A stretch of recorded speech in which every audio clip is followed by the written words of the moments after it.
The smell of expensive whiskey hit my nose as it soaked right through my white work shirt, made the fabric see-through against my skin. Ice cubes went clattering all over the floor around my feet, started melting into little puddles.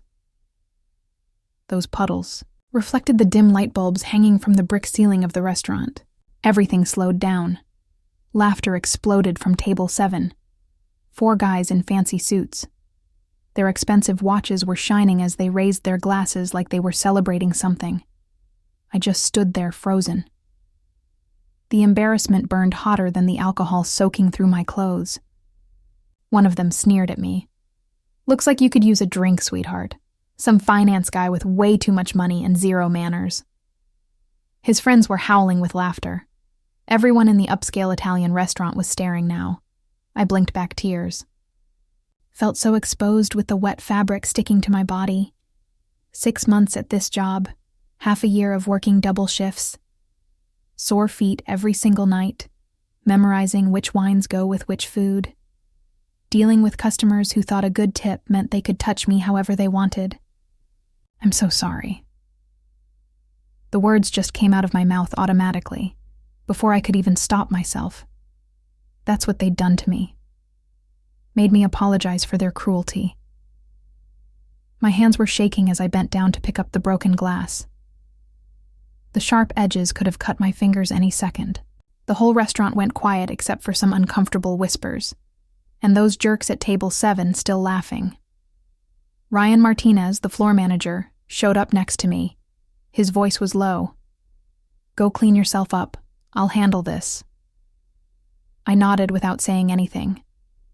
Started backing away with my serving tray held against my chest like a shield.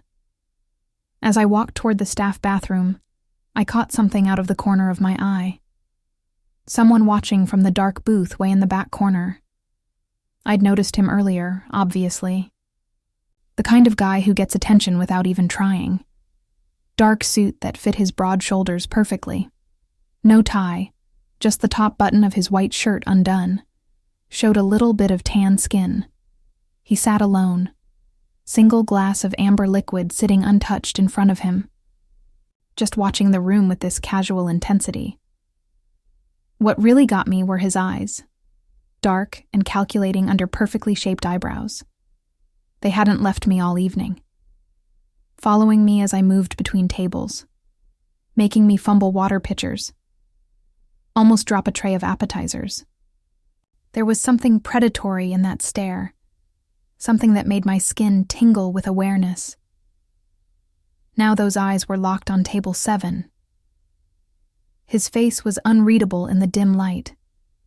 Something cold settled in my stomach when I saw that look.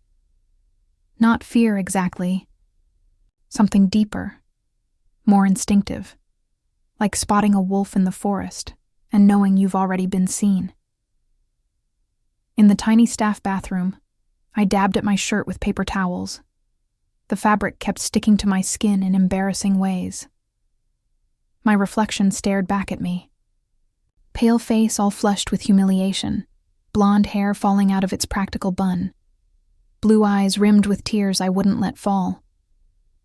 "Pull it together," I whispered to myself. "You need this job." The truth weighed heavy around my neck. Rent was due in 3 days. My fridge had nothing but condiments and half a carton of milk. Collection agencies kept calling about medical bills I couldn't pay. Dad's cancer treatments had drained every penny I'd managed to save. Working tables since I dropped out of college to take care of him.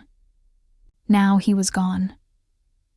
Left me with nothing but debt and the empty echo of an empty apartment. I twisted my hair back into a tight bun, splashed cold water on my face, straightened my shoulders. 6 more hours on my shift. I could endure anything for 6 hours. When I came out, Ryan met me with a clean shirt from the lost and found box. Those guys at 7 settled their bill and left. He said without quite looking at me. "Big tip." Translation. Management wouldn't be asking them not to come back. Didn't matter how they'd treated the staff. I nodded, not surprised at all. Money talked at this place. People like me just serve the dinner. I changed quickly and went back to work. My professional smile plastered back in place, even though it felt brittle around the edges. The dining room had gone back to normal. Conversations and clinking silverware. Table 7 was empty now, covered with crumpled napkins and half-eaten food. As I walked over to clear it, I noticed something weird. The dark-eyed guy from the corner booth was gone too. The night dragged on forever. My humiliation faded into the background noise of aching feet. Mental calculations about which bills I could skip paying another week. By closing time, I was running on autopilot, rolling silverware into napkins for tomorrow's service. Other servers were counting their tips. Hey, Ryan appeared at my side holding an envelope. Someone left this for you. I frowned as I took the plain white envelope. A customer? He shrugged. The guy from booth 19. The corner one? My heart started beating faster as I slid my finger under the flap. Inside was a stack of crisp $100 bills. More money than I made in 2 weeks. What the hell? I whispered. Quickly tucked the money back into the envelope when I caught Sophia, another server, watching with obvious curiosity. There's a card, Ryan said, pointed to a small rectangle of heavy cream cardstock that had fallen onto the counter. In elegant black handwriting, it read simply, "For the dry cleaning, a V." Who is AV? I asked. But Ryan just shrugged again. Never seen him before tonight. But whoever he is, he ordered our most expensive whiskey and didn't touch it. Left a $1,000 tip too. I stared at the envelope in my hand. Unease crept along my spine. This was too much money for dry cleaning a cheap uniform shirt. Way too much. What did this stranger want from me? Outside, the October night had turned cold, cutting wind sweeping between the tall buildings downtown. I pulled my thin jacket tighter around me. Wished I'd brought a scarf. The restaurant was in the business district, mostly empty at this hour, except for the occasional late-night office worker hurrying toward the parking garages. I headed for the bus stop 3 blocks away, my footsteps echoing on the empty sidewalk. The weight of the envelope in my purse seemed to get heavier with each step. Common sense told me to return it. Nobody gave away money without expecting something back. But another voice, the one that remembered my empty fridge and the eviction notice, whispered that maybe, just maybe, this was the lucky break I desperately needed. The sound of an engine purring to life made me jump. A black luxury car with tinted windows pulled away from the curb half a block ahead. I hadn't even noticed it parked there, which seemed impossible given how out of place that kind of car looked in this neighborhood after dark. As it glided past, I caught a glimpse of the driver, solid build, close-cropped hair, the unmistakable bulge of a shoulder holster under his jacket. My breath caught in my throat as the rear window lowered slightly, just enough to reveal the profile of the guy from booth 19. Our eyes met for a brief second, before the window raised again. The car accelerated smoothly away, leaving me standing alone under the harsh glow of a streetlight. I didn't sleep that night. The envelope sat on my kitchen counter while I paced my tiny apartment, arguing with myself about what to do with it. By morning, necessity had won over caution. I paid my rent and bought groceries. Promised myself I'd find a way to return the rest. The next evening, I showed up for work to find Ryan waiting for me. His face looked unusually serious. "There's someone here to see you," he said quietly, nodded toward the manager's office. "Me? Who?" "I don't know, but he asked for you specifically." He hesitated. "He's with Mr. Davis." Anthony Davis, the owner, rarely came to the restaurant, preferred to leave daily stuff to his managers. In the 6 months I'd worked there, I'd seen him exactly twice. Dread pooled in my stomach as I followed Ryan to the office. Had someone reported me for taking that money? Was I about to get fired?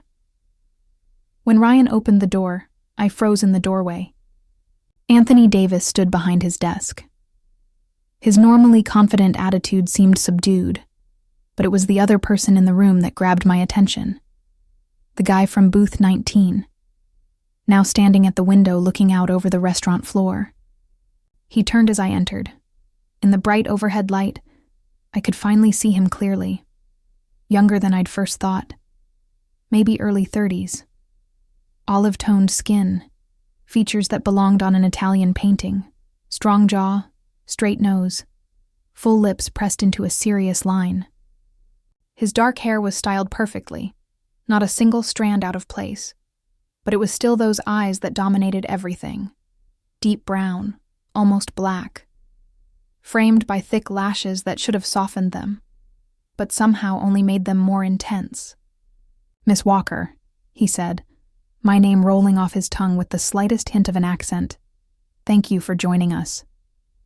I swallowed hard, suddenly super aware of my wrinkled uniform and scuffed shoes I hadn't had time to polish. "Mr. Davis," I managed, nodded to my boss before turning uncertainly to the stranger. "Sir Dante Russo." He introduced himself, made no move to shake my hand. Instead, he studied me with that same unsettling focus I'd noticed the night before. "I believe you received my message. The envelope. Dr. Dante Russo." "Yes," I said barely above a whisper. "Thank you, but it was too generous. I want to return it." "What happened last night," he interrupted smoothly, "was unacceptable." I blinked, confused by the shift in conversation. "Sir?" "The incident with those men." His jaw tightened just barely. "Mr. Davis assures me they will not be welcomed back to this establishment." I glanced at my boss, who nodded quickly, a bead of sweat visible on his temple despite the cool. "Office. It's really not necessary," I began. "These things happen. In the service industry." "No." The single word cut through, the air like a blade. "They do not happen, not to you, not anymore." Confusion washed over me as I glanced between Dante Russo and my suddenly submissive boss. What was happening? Why would this wealthy stranger concern himself with an incident involving a waitress he'd never met? "I don't understand," I said, finding my voice. "Mr. Russo, I appreciate your concern, but I'm fine. Really." Something flickered across his face. Amusement, maybe, or surprise at being questioned. "You misunderstand, Miss Walker. I'm not asking if you're fine with it. I'm informing you of what will be done." His tone left. Zero room for argument, yet something about his assumption sparked a flare of defiance in me. I'd spent my whole life being pushed around by circumstances, by customers, by debt collectors. I straightened my shoulders, met his gaze directly. "With all due respect, sir, it's not your place to make that decision." The room fell completely silent. Mr. Davis's eyes widened in alarm. He took a half step forward as if to physically put himself between me and Dante. But Dante's expression didn't darken with anger like I'd expected. Instead, his lips curved into a small, appreciative smile that transformed his severe features, revealed a dimple in his left cheek that seemed totally at odds with his intimidating presence. "Interesting," he murmured, more to himself than to me, then louder. "Anthony, give us a moment. It wasn't a request." Mr. Davis nodded quickly and left, closing the door behind him with a soft click that somehow felt like the ceiling of a tomb. I suppressed a shiver. Suddenly, aware of how alone I was with this guy who could apparently make my boss jump with just a look. Dante moved to the desk, gestured for me to sit in, one of the chairs across from him. When I stayed standing, that almost smile appeared. "Again, please," he said, the words softening his command into something that sounded like politeness. I sat down, perched on the edge of the chair, my hands folded tightly in my lap to hide their trembling. "You're not from here," he observed, taking the seat across from me. Not a question, a statement. "Wisconsin, originally." I answered, unsure why I was sharing even this tiny detail. "Small town you've never heard of. And what brought you to Chicago?" He paused. The way he said my full name, like he was tasting it, sent an involuntary shiver down my spine. "My dad got sick," I said simply. Didn't want to dredge up the painful details for a stranger. "I came to be with him for treatment at the hospital. Understanding flickered in those dark eyes, and now he's gone, I said, the words still raw even after 6 months, and I'm still here. Dante nodded once, like I'd confirmed something for him. You work 2 jobs, this one in morning, shifts at the cafe on Michigan Avenue. My blood ran cold. How do you know that? Instead of answering, he reached inside his suit jacket, pulled out a slim leather wallet. From it, he took a business card and slid it across the desk to me. Black cardstock with silver lettering, embossed with a simple DR and a phone number. Nothing else. I have a proposition for you. Miss Walker warning bells went off in my head. I'd heard about propositions from wealthy men before. Sophia had gotten one just last month. Some sugar daddy offering to pay her rent in exchange for companionship. I'm not that kind of girl, I said, firmly. Pushed the card back toward him. For the first time, genuine surprise showed on his face, followed by something that might have been offense. I'm not that kind of man, he replied, his accent more pronounced in his indignation. Heat flooded my cheeks. I'm sorry, I just assumed I'm offering you a job. Miss Walker, a legitimate one. I blinked. A job doing what? My personal assistant recently left for maternity leave. I need someone to replace her temporarily. 6 months. Possibly longer, but I don't have any qualifications. I'm a waitress. You're observant, efficient you. Handle difficult situations with grace. His eyes held mine, and you need the money. The last statement hit like a slap, reminding me of my desperate financial situation. Still, suspicion nagged at me. Why me? There are thousands of qualified candidates in Chicago. Because I've decided it should be you. The simplicity of his answer was somehow more unsettling than any elaborate explanation would have been. He didn't feel the need to justify his decisions to anyone, least of all a waitress from Wisconsin. The salary is $15,000 a month plus, benefits a car and driver at your disposal, an apartment in my building should you wish. I nearly choked. 15,000 a month. His expression didn't change. Is that insufficient? A hysterical laugh bubbled up in my throat. That was more than I made in half a year. No, it's fine. Good. He stood up, buttoned his suit jacket with casual elegance that spoke of a lifetime of privilege. You begin tomorrow. My driver will collect you at 7 a.m. Wait, I protested, rising quickly. I haven't accepted yet. Dante paused, studied me with that penetrating gaze that seemed to see through my skin to the desperation beneath. Haven't you? The question hung in the air between us, honest in a way that stripped away pretense. We both knew I couldn't afford to refuse. Dad's medical bills alone. What would I have to do? I asked finally. Manage my schedule. Coordinate with my security team. Handle correspondence. Listed the duties like they were perfectly normal, tasks that justified an extraordinary salary. Nothing beyond your capabilities. Something about this didn't add. Upmen like Dante Russo didn't pluck random waitresses from nowhere for high-paying positions. There was more to this story, more he wasn't. Telling me, who are you really? I asked softly. A ghost of that dimpled smile appeared again. Someone who repays debts, Miss Walker. You'll come to understand that about me. What debt? We've never met before last night. Dante stepped closer, close enough that I could smell his cologne. Something expensive and subtle with notes of cedar and something citrusy. Your father, he said, quietly. Thomas Walker. He was a good man. The floor seemed to shift beneath me. You knew my dad? We had business together many years ago. He did me a service I never properly repaid. His eyes softened just slightly. When I recognized his daughter, I knew I had my chance to make it right. You recognize me? I whispered, disbelief flooding through me. How? You have his eyes. Dante's gaze lingered on my face, the same shade of blue, determined, honest, tears, pricked at the corners of my eyes. Dad had never mentioned knowing anyone like Dante Russo. What kind of business could a high school science teacher from Wisconsin possibly have had with this clearly powerful man? Think about my offer, Dante said, stepping back. though I suspect I already know your answer. As if on cue, the door opened and Mr. Davis reappeared, his expression carefully neutral. "Mr. Russo," he said with the deference one might show royalty. "Your car is waiting." Dante nodded once, then turned those intense eyes back to me until tomorrow. "Miss Walker, it wasn't a question after he left. The office felt emptier somehow, like he'd taken all the oxygen with him." Mr. Davis watched me with an unreadable expression. "Do you know who that was?" I shook my head. He sighed, rubbed a hand over his face. "Dante Russo is not someone you say no to. Whatever he's offering you, I suggest you take it. You sound afraid of him." I observed. "Not afraid," he corrected carefully. "Respectful.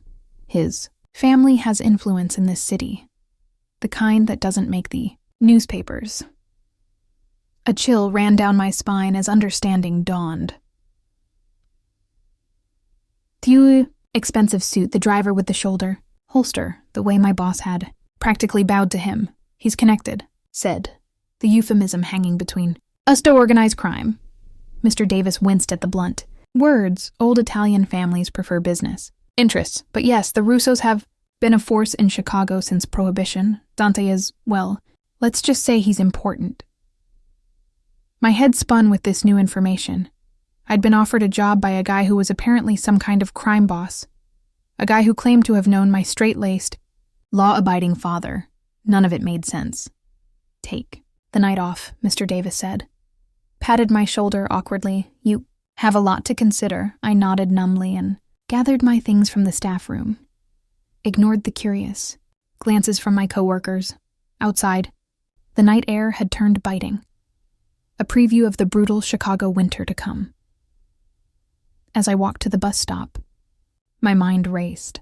I should refuse the offer, walk away, call the police even, though I wasn't sure what crime I would report. Being offered a suspiciously high-paying job hardly seemed like something the Chicago PD would care about, but the thought of going back to endless double shifts, of dodging bill collectors, eating ramen for dinner every night, and there was Dad's memory to consider. If Dante Russo had truly known him, maybe this was a chance to learn something new about the man I thought I'd known completely. A sleek black car pulled up beside me, the passenger window sliding down silently.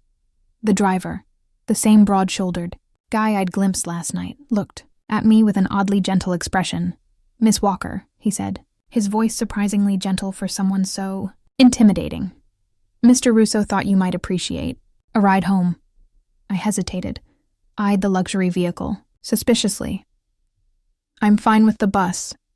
It's going to rain." The driver observed, nodded toward the dark clouds gathering overhead, and "The next bus isn't due for 30 minutes. How did he know which bus I took?" Before I could respond, fat raindrops began splattering on the sidewalk around me. Within seconds, they'd turned into a downpour that soaked through my thin jacket. With a resigned sigh, I opened the car door, slid into the plush leather back seat, immediately wrapped in warmth and the lingering scent of Dante's cologne. "Thank you," I said to the driver, as he pulled smoothly away from the curb. "Marcus," he supplied. Met my eyes briefly in the rearview mirror. "And it's my pleasure, Miss Walker. Just call me by my first name." Marcus nodded, a small smile touching his otherwise stoic features. "Mr. Russo speaks highly of you." I blinked in surprise. He barely knows me. He's a good judge of character. The car glided through the rainy streets, the expensive suspension absorbing every bump and pothole. Through the tinted windows, I watched the city transform from the gleaming business district to my considerably less glamorous neighborhood. "May I ask you something, Marcus?" He nodded slightly, keeping his eyes on the road. What kind of man is Dante Russo really? Marcus considered this for a long moment. "Loyal," he said finally, "to those who earn it. Fair in his own way. Not someone who forgets either a kindness or an insult." He glanced at me again in the mirror, "and not someone who makes offers lightly." The car pulled up in front of my apartment building, a rundown place that had seen better days several decades ago. Marcus was out and opening my door before I could reach for the handle, holding an umbrella over me as he walked me to the entrance. "Mr. Russo will send a car at 7 a.m., he said, seemingly unbothered by the rain soaking his shoulders. "Should I tell him you'll be ready?" I stared at this man who so clearly believed I'd already made my decision. Perhaps I had. "Yes," I said finally. "I'll be ready." Marcus nodded once, something like approval flashing in his eyes. "Good night, Miss Walker. Sleep well." Back in my cramped apartment, I sank onto my second-hand couch, Dante's business card clutched in my fingers. The sleek black cardstock seemed to absorb the dim light from my single lamp. I just agreed to work for a guy who was by all indications involved in organized crime. A guy who knew my father somehow. A guy who looked at me with an intensity that made my skin burn. What had I gotten myself into? My phone buzzed with a text from an unknown number. "I look forward to our partnership, Miss Walker." DRI stared at the screen, wondering how he'd gotten my number, then laughed at myself. Of course, Dante Russo could get a waitress's phone number. He probably had my entire life history at his fingertips. Instead of scaring me, the thought brought an odd sort of relief. After months of being invisible, of struggling alone, someone saw me, even if that someone was a dangerous man with unclear intentions. I texted back a simple message, "Until tomorrow." As I got ready for bed, Dad's voice echoed in my memory. "Be careful the debts you take on. The most dangerous ones are those you don't know you're taking on." I wondered, as sleep finally came, what debt I might be taking on now, and what Dante Russo would ultimately expect in payment. The car showed up at exactly 7 a.m., not a minute earlier or later. Marcus stood on my doorstep, perfect in his black suit despite the early hour, holding an umbrella against the persistent drizzle.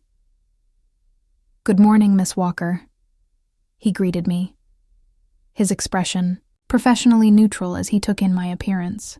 I'd stressed over what to wear, finally settled on the one business-appropriate outfit I owned, a navy pencil skirt and cream blouse I'd worn to Dad's funeral, paired with sensible black heels. My blonde hair was pulled back in a sleek ponytail. I'd applied minimal makeup, going for professional rather than glamorous. "Is this appropriate?"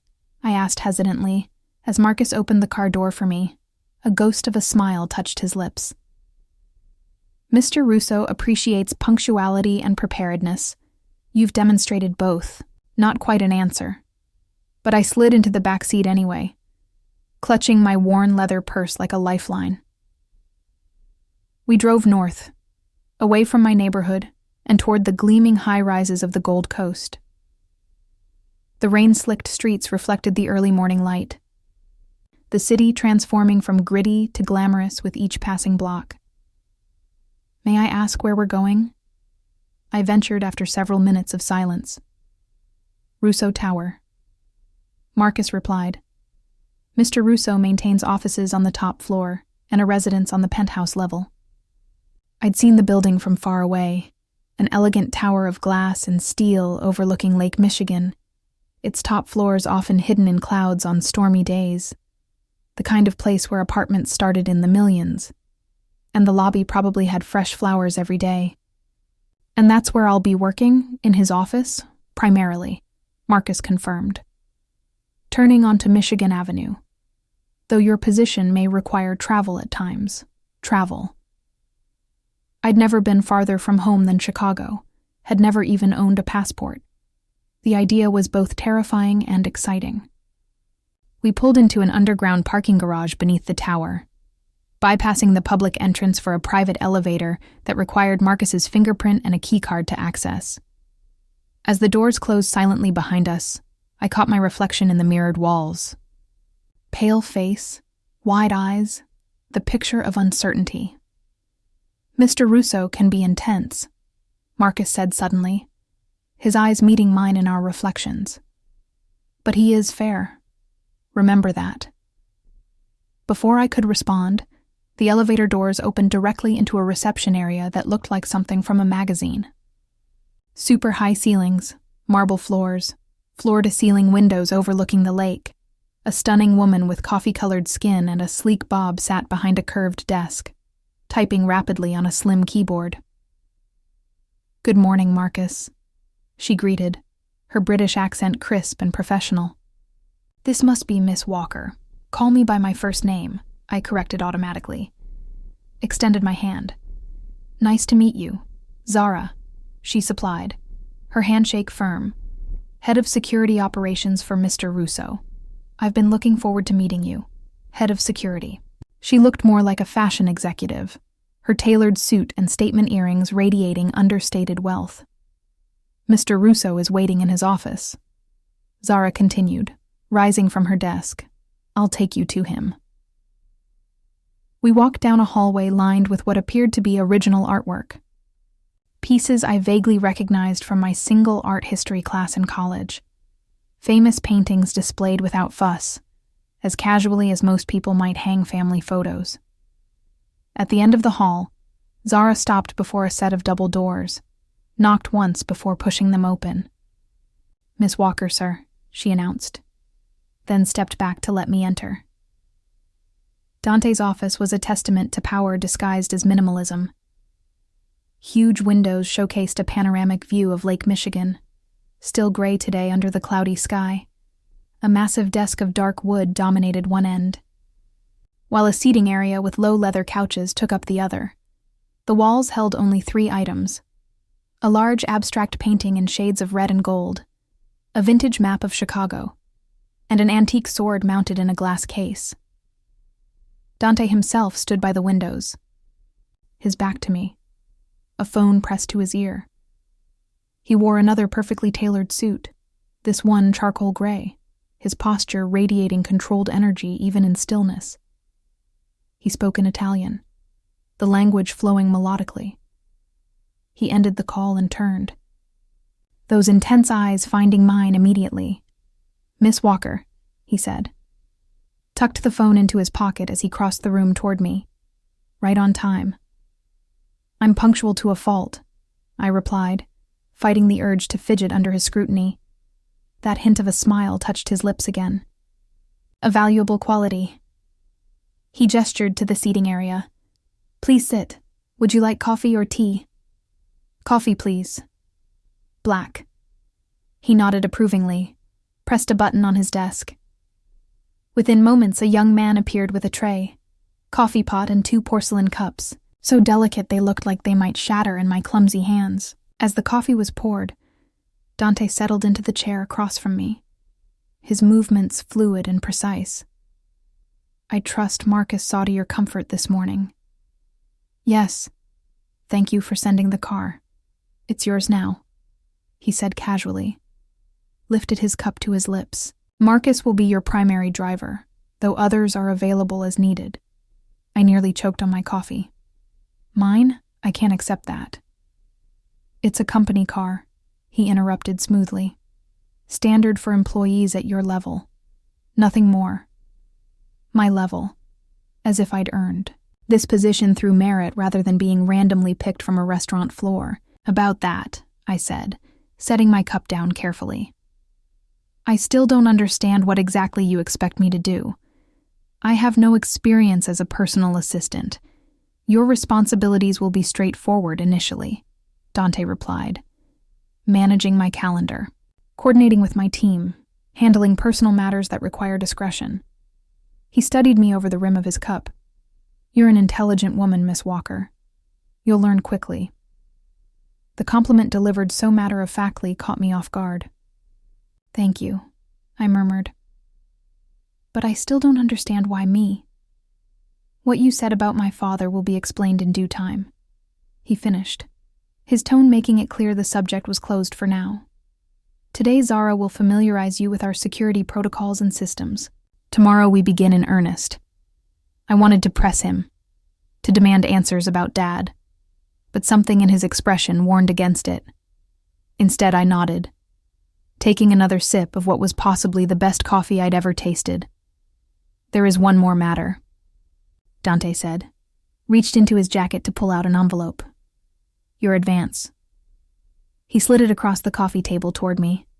I opened it hesitantly to find a check for $30,000, 2 months' salary. I haven't earned this yet, I protested.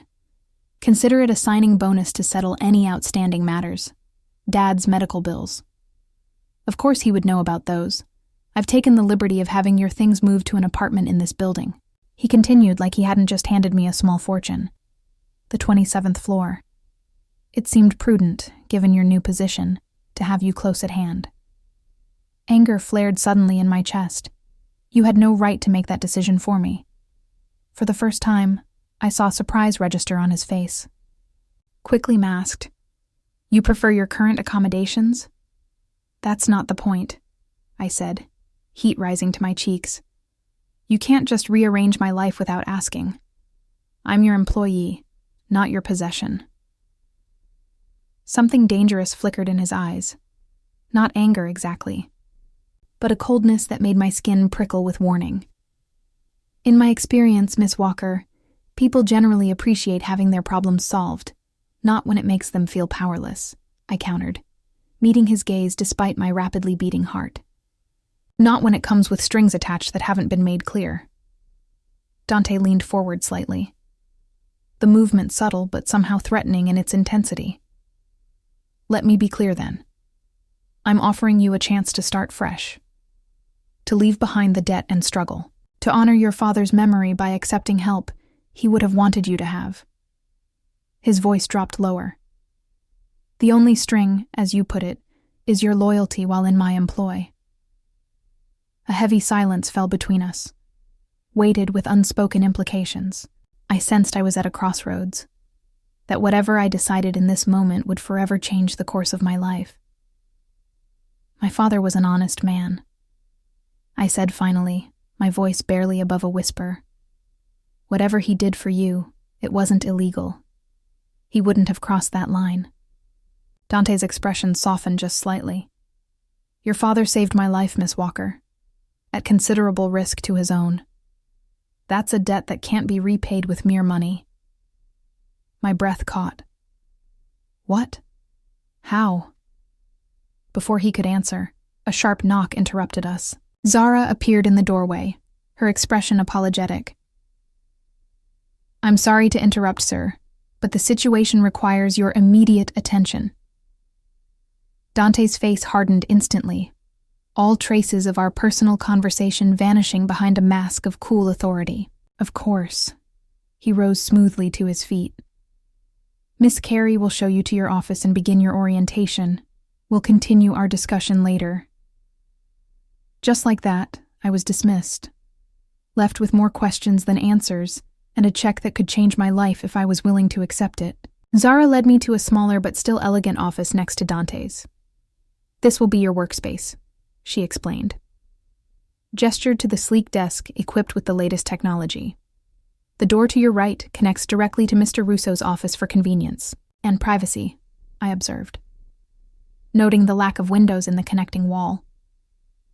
Zara's lips curved in a knowing smile.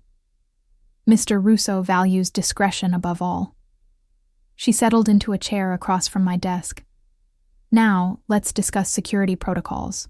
Your position places you in Mr. Russo's inner circle, which comes with certain risks. Risks, I echoed, though I could guess her meaning. Mr. Russo has business rivals, she said diplomatically. People who might see those close to him as leverage. Your safety is now a priority for our security team. The implication was clear. By accepting this position, I was stepping into a dangerous world, one where waitresses could become targets simply by association. That's why he wanted me to move into the building, I realized. For security, Zara nodded. The 27th floor is reserved for key personnel. My apartment is across the hall from yours. Marcus is 2 doors down, a gilded cage then, protection that doubled as surveillance. The rest of the day passed in a blur of information. Security codes, emergency protocols, communication systems, an introduction to the sleek tablet that would serve as my primary work tool. By afternoon, my head was spinning with new names and procedures. That's enough for today, Zara said finally, checked her watch. "Marcus will show you to your apartment. Tomorrow, 7 a.m. sharp." Marcus appeared as if summoned, his expression unreadable as he escorted me back to the elevator. We rode in silence to the 27th floor, where he led me to a door marked 2703. "Your keycard will access only this floor, the garage level, and the office suite," he explained. Handed me a slim card embossed with the Russo logo. "For security reasons." "Of course," I murmured, too overwhelmed to argue. When Marcus opened the door to my apartment, I froze in disbelief. The space before me was larger than my entire previous apartment building, an open-concept layout with super-high ceilings, floor-to-ceiling windows, and furniture that looked straight out of a design magazine. "This can't be right," I whispered. "Mr. Russo insisted you have one of the corner units," Marcus said as if that explained everything. "Your personal belongings have been unpacked in the bedroom. If you need anything, simply press 9 on the house phone." After he left, I wandered through the space in a daze, trailing my fingers over surfaces too expensive to name. In the bedroom, I found my meager possessions, the few photos of Dad, my small collection of well-worn books, my clothes hanging in a closet larger than my old kitchen. The contrast was jarring, my shabby life transplanted into this luxury like a weed among flowers. On the bedside table lay a small box with a note in now familiar handwriting, "For emergencies."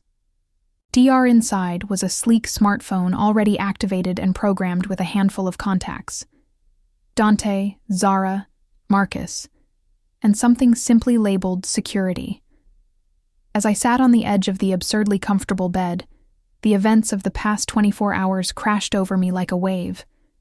I'd gone from struggling waitress to personal assistant of a man who was by all indications deeply embedded in Chicago's criminal underworld. A man who claimed to owe my father a life debt.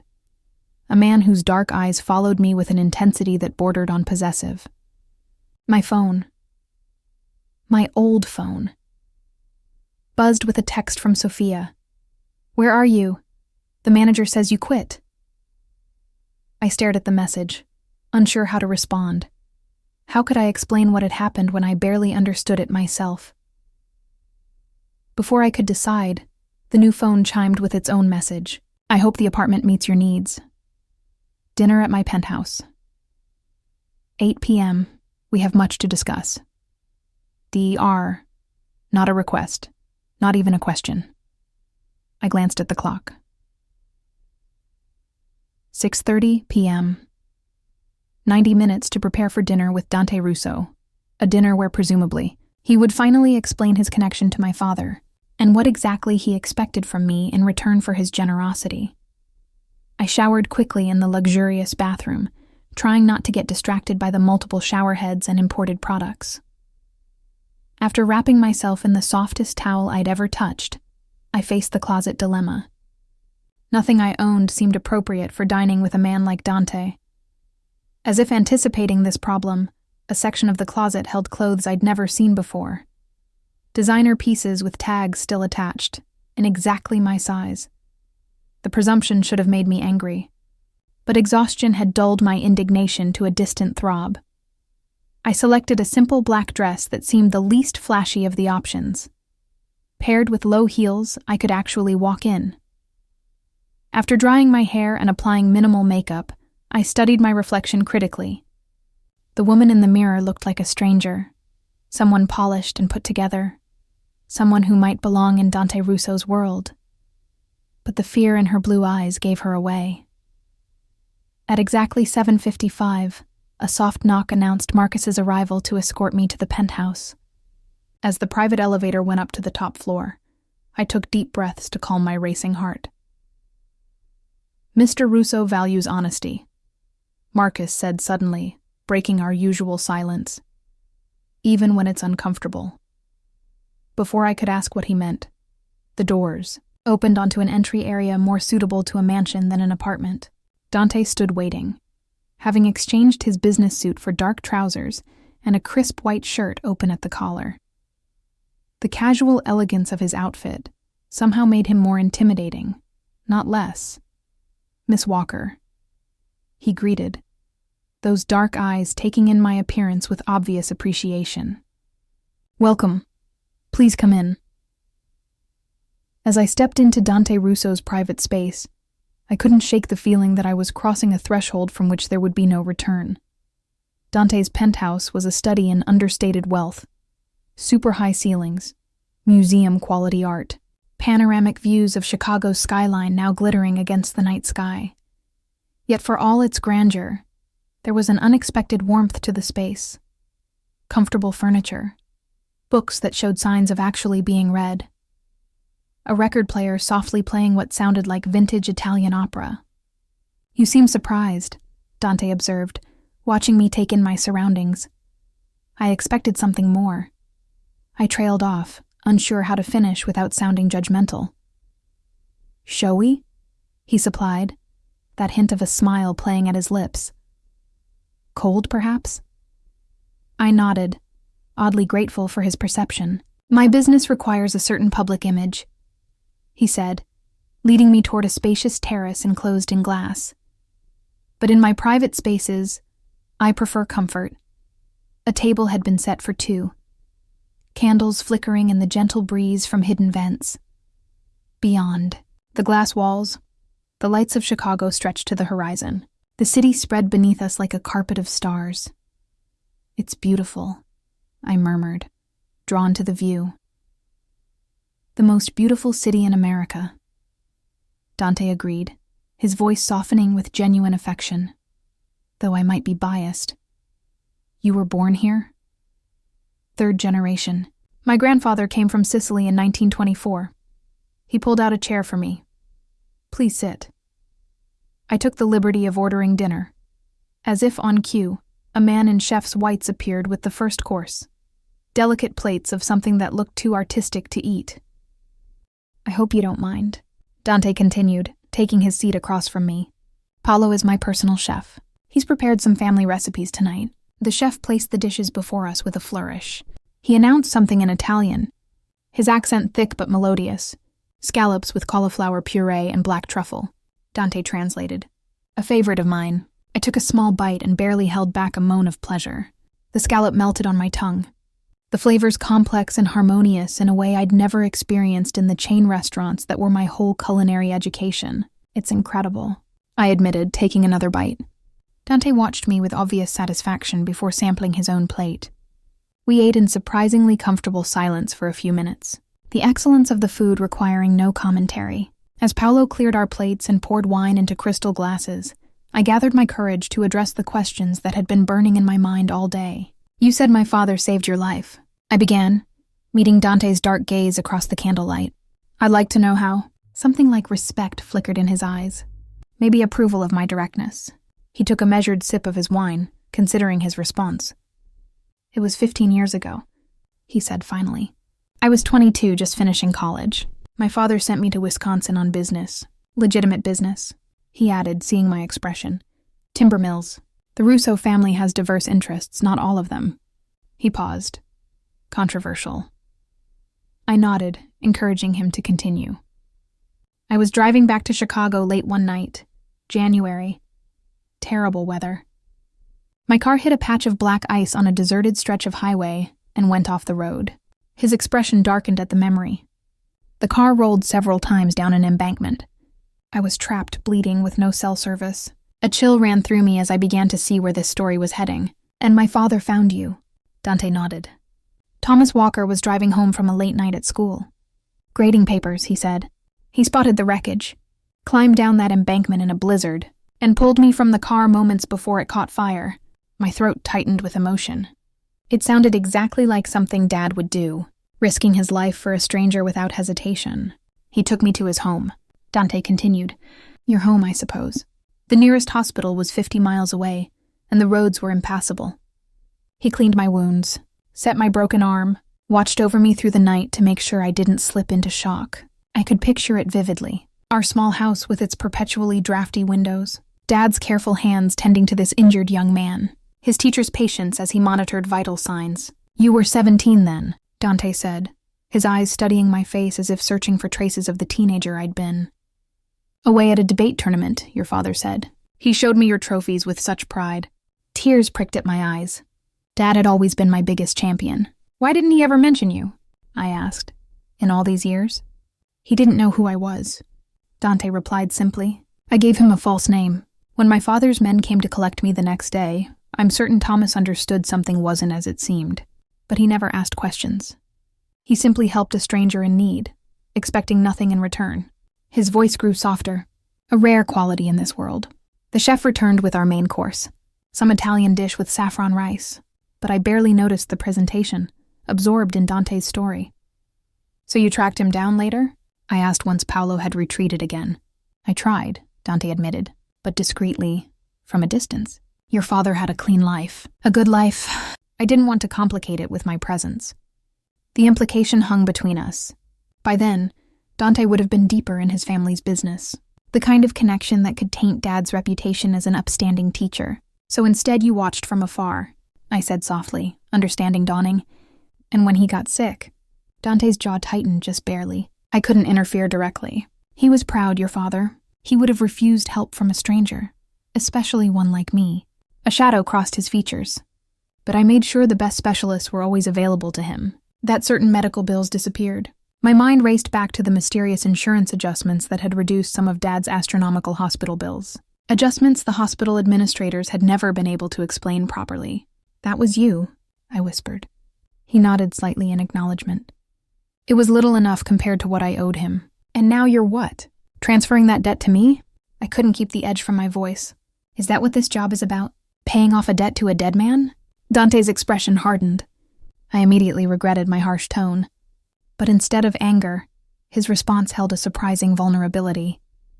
"When I saw you in that restaurant," he said quietly, "being humiliated by those men not fit to breathe the same air as Thomas Walker's daughter, something shifted in me." He chose his words carefully, as if navigating unfamiliar emotional territory. "I recognized an opportunity to honor a debt, yes, but there's more to it than that." His eyes held mine with an intensity that made my breath catch. "You showed the same courage as your father that night, the same dignity in the face of cruelty." It affected me. The admission seemed to cost him something, a crack in the armor of control he wore so effortlessly. I found myself wanting to reach across the table, to touch his hand in reassurance, but restrained myself. "So this job is real?" I asked instead. "Not just charity or obligation? The position is genuine," he confirmed, seemingly grateful for the shift to more practical matters.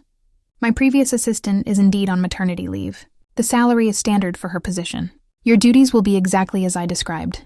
Relief washed through me, though uncertainty still lingered. "And after the 6 months when she returns?" Something unreadable flickered in his eyes.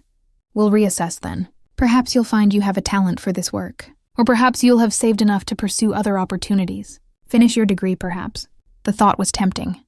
Returning to the education I'd abandoned to care for Dad, building a future on my own terms. But something about Dante's expression suggested he wasn't being entirely honest. "And what about your other business interests?" I asked carefully. "Will I be involved in those too?" Dante's face closed like a shutter. "My personal assistant manages my legitimate affairs only, Miss Walker. You needn't concern yourself with other matters." The distance created by his sudden formality was obvious. A warning maybe about boundaries I shouldn't cross. Paolo appeared again to clear our plates and serve dessert.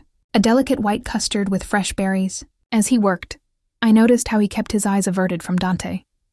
His movements efficient, but anxious. Everyone around Dante seemed to exist in a state of respectful fear. Everyone except me, it seemed. Once we were alone again, Dante's manner softened. "I've made you uncomfortable. That wasn't my intention. I'm still trying to understand where I fit in all this," I admitted. "One day I'm serving drinks. The next, I'm dining in a penthouse with a man who's essentially a stranger, yet somehow connected to my past. It's disorienting. Understandable." He reached for the wine bottle, refilled my glass with practiced ease. "Perhaps we should start with simpler things, then. Tell me about yourself." He paused. The use of my first name spoken in that slight accent sent an unexpected shiver down my spine. "What do you want to know?" "Whatever you wish to share," he replied, his posture relaxing slightly. "Your dreams, your regrets, the person you were before life intervened." The invitation to speak about myself, not as an employee or a charity case, but as a person worthy of interest, was surprisingly touching. I found myself telling him about my abandoned studies in literature, my childhood in Wisconsin, the small dreams I'd set aside when Dad's illness had consumed our lives. Dante listened with genuine attention, asking thoughtful questions that suggested he was truly engaged. As the evening went on, the formality between us gradually dissolved, replaced by something that felt almost like friendship. "You're an old soul," he observed as I described my love of classic novels. "That's rare in someone your age. Dad used to say the same thing," I replied, surprised by how easily I could speak of him without the usual stab of grief. He'd find me reading classic books under the covers with a flashlight and just shake his head.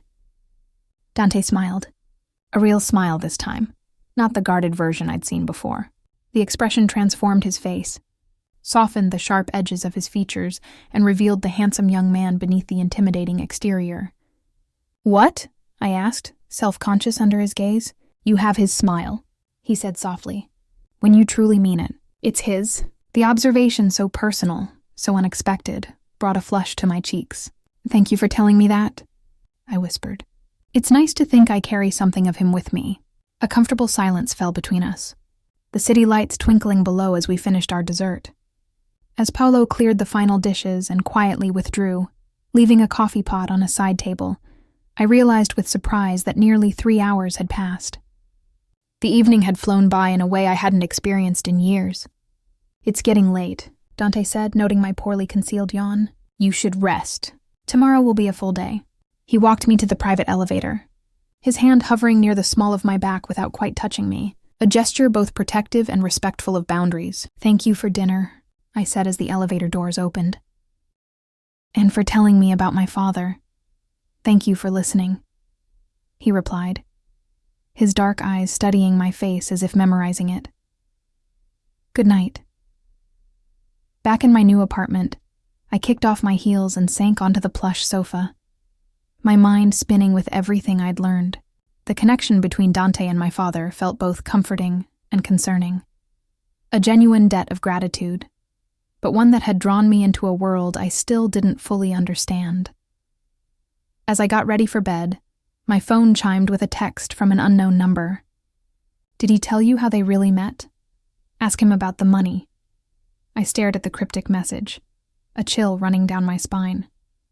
When I tried to reply, the message disappeared completely, as if it had never existed. Sleep avoided me that night. My dreams filled with icy roads and burning cars, and a younger version of Dante Russo, looking at me with eyes that held secrets yet to be revealed. The following week passed in a whirlwind of activity as I settled into my new role. Dante's business interests were indeed vast and legitimate. Real estate holdings, shipping companies, technology investments, charitable foundations. My days were filled with scheduling meetings, coordinating with his executive team, gradually learning the complex web of his business empire. Dante himself was often absent, disappearing for hours or sometimes entire days on business I wasn't privy to. When present, he was unfailingly polite, but maintained a professional distance that contrasted sharply with the personal connection we'd shared during our dinner. It was after one such absence, nearly 2 weeks into my employment, that everything changed. I was working late in my office, organizing Dante's schedule for an upcoming trip to New York, when Marcus appeared in my doorway, his usually emotionless face tight with tension. "Miss Walker," he said, his voice low and urgent. "Mr. Russo needs you now." The elevator ride to the garage level was silent, Marcus radiating a coiled energy that set my nerves on edge. In the parking area, a different black car waited, larger than usual, with windows tinted so dark they appeared solid. "What's happening?" I asked, as Marcus opened the rear door. "Mr. Russo will explain," was all he said, gestured for me to get in. Dante sat in the far corner of the back seat, shadows hiding his face. As my eyes adjusted to the dimness, I gasped without meaning to. His white shirt was stained with what could only be blood, his right hand wrapped in a makeshift bandage. "Dante," I breathed, instinctively reaching for him. "What happened? Are you hurt?" "It's not my blood," he said, his voice eerily calm. "Not mostly. The car pulled away from the curb, Marcus driving with one hand while the other rested near what I now recognized as a holstered gun under his jacket. "I need your help," Dante continued, his eyes finding mine in the darkness. "No questions. Can you do that for me?" I should have been frightened. Should have demanded to be taken back to the tower, to the safe, legitimate world I'd been carefully kept within. Instead, I found myself nodding, a strange calm settling over me as I reached for his injured hand. "Tell me what you need." The car sped through the darkened streets of Chicago, taking turns with practiced precision that suggested Marcus was deliberately avoiding main roads.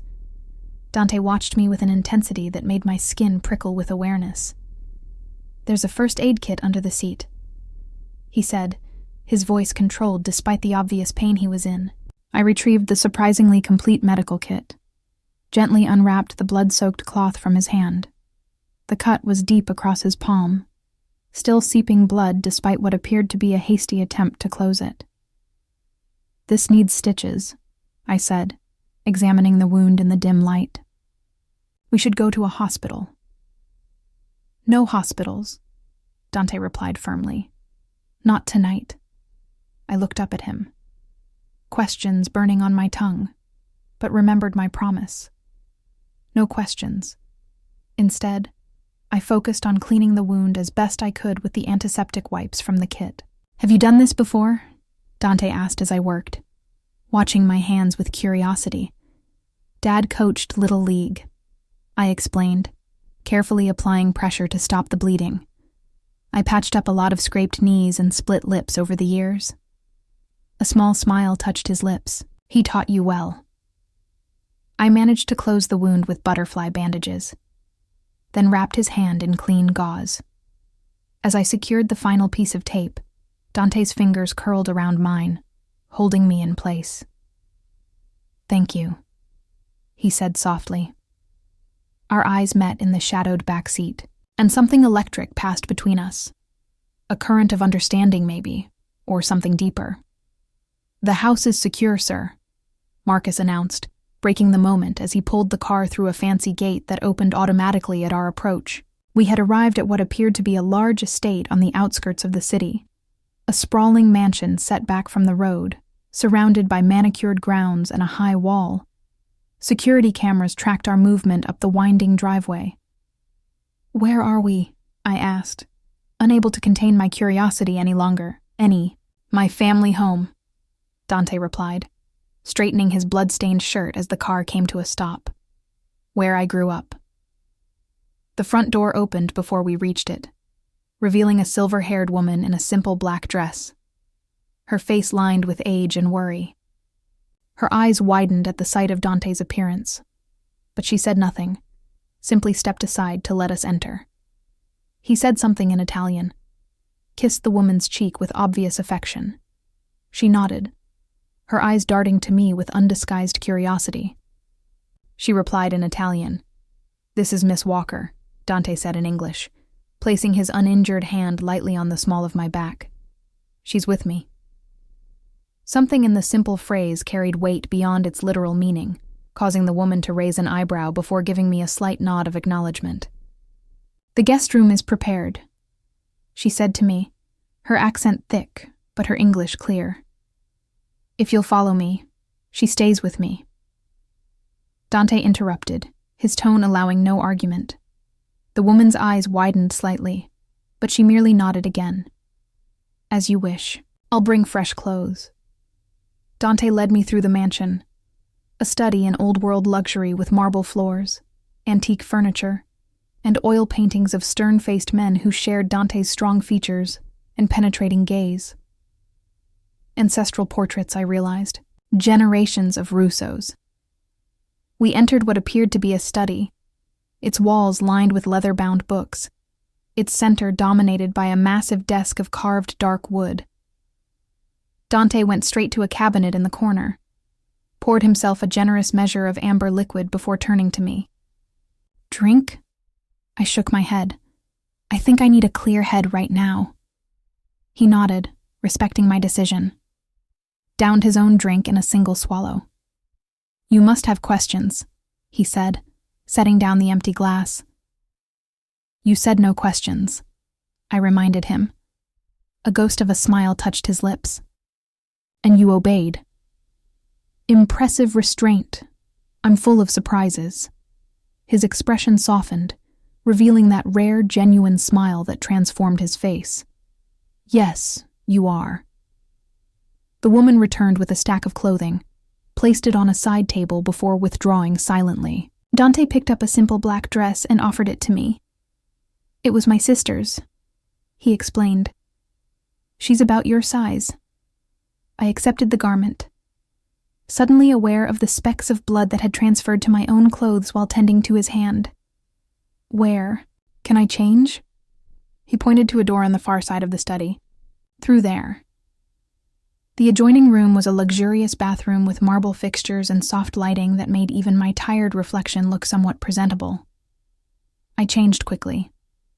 The black dress fitting surprisingly well, if a bit loose around the waist. After washing Dante's blood from my hands, I stared at my reflection, barely recognizing the woman who stared back. 2 weeks ago, I'd been a waitress living paycheck to paycheck. Now I was standing in a crime boss's family mansion, wearing his sister's clothes, after bandaging a wound that had clearly come from some kind of violent encounter. What was I doing here? What invisible line had I crossed? And could I ever step back across it? When I returned to the study, Dante had also changed into a fresh shirt. Was sitting behind the desk, his bandaged hand resting on the polished surface. He looked up as I entered, his eyes traveling over me in the borrowed dress. Better? He asked. I nodded, hovering uncertainly near the door. Come, sit, he said, gestured to a chair across from him. I owe you an explanation. I approached cautiously, settled into the leather chair that seemed to swallow me in its depth. I thought you said no questions. I'm revising the terms.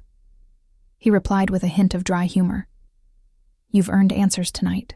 What happened, Dante? I asked softly, my concern genuine.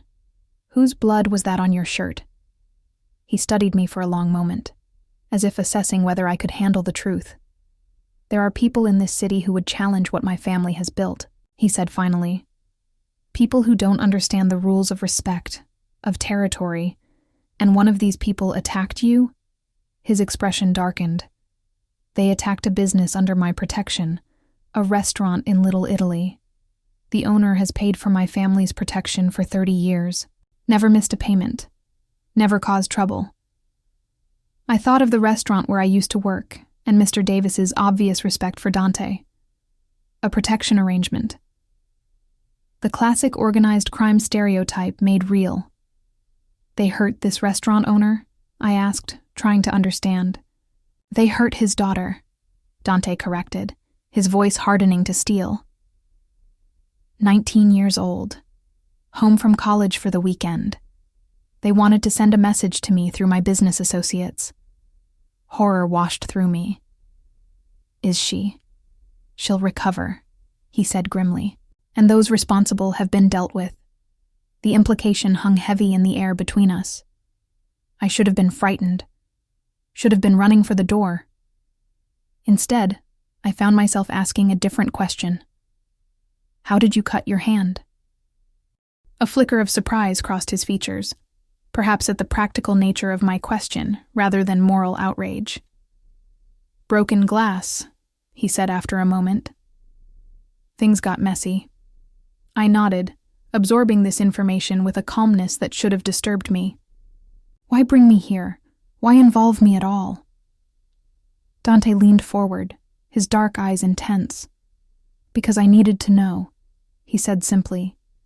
If you would run, if you would see the reality of who I am, of what I do, and turn away. Understanding dawned. This was a test. He didn't deny it. I've shown you only the legitimate side of my business until now. But that's not the complete picture of who I am. I needed to know if you could accept the whole truth. And if I couldn't? I asked, my voice barely above a whisper. If I ran? Something dangerous flickered in his eyes. I would have let you go, set you up somewhere far from Chicago with enough money to start fresh. But I would have had to ensure your silence. A chill ran down my spine at the implicit threat. But strangely, I wasn't afraid. Perhaps I should have been. Is that still an option? I asked. Walking away? Pain flashed across his features, so brief I almost missed it. If that's what you want, yes. Despite what you might think of me now, I'm not in the habit of forcing people to stay where they don't wish to be. I considered his words carefully, searching my heart for the answer. The sensible part of me screamed to take the offer, to run as far from Dante Russo and his dangerous world as possible. But another part, a part I barely recognized, whispered that running would mean returning to the invisibility of my old life. Here with him, I was seen, valued, protected. Why did you really choose me? I asked. The question that had haunted me since that first night. It wasn't just about my father, was it? Dante's gaze was steady, unflinching. From the moment I saw you in that restaurant, your grace under humiliation, your quiet strength. I knew you were exceptional when I realized who you were, whose daughter. He paused, seeming to struggle with words for the first time since I'd known him. It felt like fate. You don't strike me as a man who believes in fate, I observed. A small smile touched his lips. Perhaps not. But I do believe in recognizing opportunity when it presents itself. And what opportunity did I represent? His expression grew serious again. Someone uncorrupted by this world. Someone who could see me. Not just the power or the money or the fear I inspire, but me. He leaned forward, his voice dropping lower. Do you know how rare that is? To be seen for who you truly are? I did know. Since Dad's death, I'd been invisible. Just another struggling waitress. Anonymous in the city's vastness. Until Dante had looked at me with those dark, seeing eyes. I still don't fully understand what you want from me, I admitted. Right now, just your presence, he said, his honesty disarming. Your perspective. Your trust, if you can give it. And in the future? A complexity of emotions crossed his face. Desire, hesitation, something that might have been tenderness. That depends on you. On what you want. The air between us charged with unspoken possibilities. I should have been overwhelmed, confused by the rapid evolution of our relationship. Instead, I felt strangely clear-headed, as if the events of the night had burned away pretense and left only truth behind. I want to understand your world, I said finally. All of it. Not just the parts you think I can handle. Surprise registered in his eyes, followed by what looked like admiration. It's a dangerous world. Once you step fully into it, there's no going back to the life you had before. I know, I said softly. But I think that life ended the moment you walked into that restaurant. Dante rose from his chair and circled the desk slowly, came to stand before me. With gentle fingers, he tilted my chin up, forcing me to meet his gaze. There would be rules, he said, his voice low and serious. For your protection. For both our sakes. I nodded, my heart racing at his closeness. You would need to trust me even when you don't understand my decisions. I could try, I whispered. Something softened in his eyes. That's all I can ask. Slowly, telegraphing his intentions to give me time to pull away, he lowered his face to mine. The kiss was gentle at first. Questioning, not demanding. When I responded, lifting my hands to his chest, it deepened, becoming something hungry and possessive that made my knees weak with sudden desire. When we finally broke apart, both breathing harder, Dante rested his forehead against mine. I've wanted to do that since the first moment I saw you, he confessed, his voice rough. Even when I was covered in whiskey? I teased, trying to lighten the intensity of the moment. He laughed softly, the sound rumbling through his chest beneath my palms. Especially then. You looked like an avenging angel, all wounded dignity and quiet strength. A knock at the door interrupted the moment. Dante straightened, his expression quickly composing itself into its usual mask of control. "Enter," he called, though he didn't step away from me. Marcus appeared in the doorway, his face professionally blank despite the scene he had clearly interrupted. "Sir, your father is on the line. He says it's urgent." Dante nodded once. "I'll take it in here." "That will be all for tonight, Marcus." After Marcus withdrew, Dante turned back to me with a regretful expression. "Duty calls," he said, brushing a strand of hair from my face with unexpected tenderness. "We'll continue this conversation tomorrow. I'll hold you to that," I replied, surprised by my own boldness. His eyes darkened with something that made my pulse quicken. "I'm counting on it." As I prepared to leave the study, Dante caught my hand, pulled me back for one more brief, fierce kiss. "Stay in the house tonight," he murmured against my lips. "For safety." I nodded, understanding that the night's events had likely made me a potential target as well. "Where?" "The woman will show you to a room," he said, releasing me reluctantly. "Rest. Tomorrow begins a new chapter for us both." That night, lying in a guest room more luxurious than any hotel I'd ever seen, I reflected on the permanent choice I seemed to have made. By staying, by accepting Dante's world and his kiss, I had stepped onto a path very different from the one I'd imagined for myself. Yet strangely, it didn't feel wrong. Perhaps this had been inevitable from the moment Dante Russo had seen me, truly seen me, across that restaurant floor. 6 months later, I stood on the balcony of Dante's penthouse, our penthouse now, watching the summer sunset paint the Chicago skyline in shades of gold and red. Strong arms wrapped around my waist from behind. I leaned back against Dante's solid warmth. "Penny for your thoughts," he murmured, pressing his lips to the curve of my neck. "I was thinking about the night we met," I admitted, turning in his embrace to face him. "When those men threw their drinks on me." A shadow crossed his face at the memory. "They regretted that decision deeply, I assure you." I raised an eyebrow. "You never did tell me what happened to them. Let's just say they learned the importance of respecting service workers," he replied with a dangerous smile that still made my heart skip. "And the consequences of disrespecting a Russo." The surname still gave me pause sometimes.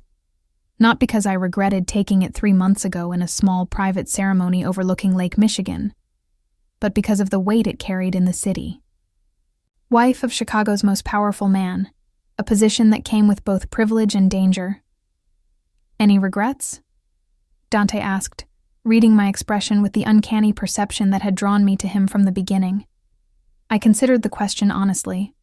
The past months had been a crash course in Dante's world, the legitimate businesses and the shadowy operations that sustained them. I had watched him shift seamlessly between devoted lover and ruthless enforcer, had seen both his capacity for tenderness and his unflinching brutality toward those who crossed him. I had also seen his loyalty to family, his unexpected generosity toward those under his protection, his unwavering commitment to the codes that governed his life. He was a complex man. Neither the monster outsiders might paint him to be, nor the sanitized businessman he presented to the legitimate world. "No regrets," I said finally, meaning it. "Though I still wish you'd told me sooner about my father, about how he really saved you." Dante's expression softened. "I wasn't sure you were ready to hear that your father had been working as an accountant for my family when he found those discrepancies, that he'd risked everything to warn my father about the embezzlement that would have led to federal investigation. He always did have an overdeveloped sense of honor," I said with a sad smile, thinking of the man who'd raised me. The high school teacher who had apparently worked on the side as an accountant to make ends meet after my mother died. A secret life I never suspected. As does his daughter, Dante observed, lifting my hand to press a kiss to the platinum wedding band on my finger. Though perhaps with a more flexible interpretation of what's honorable. I laughed softly. I think Dad would understand. He always said the truest morality comes from loyalty to those you love, not from abstract rules. A wise man. Dante agreed. I wish I could have known him better. He would have liked you, I said, surprising myself with the certainty I felt. Once he got past the whole crime boss thing, Dante chuckled, the sound warming me from within. Your father saved my life twice, you know. Once on that icy road, and again with that warning about the books. In doing so, he gave me the greatest gift of all. His dark eyes held mine with intensity. He gave me you. As the sun dipped below the horizon, casting the city into twilight, I stood in my husband's embrace and reflected on the strange path that had led me here. From invisible waitress to the wife of Chicago's most feared and respected man. From a life of quiet desperation to one of dangerous passion.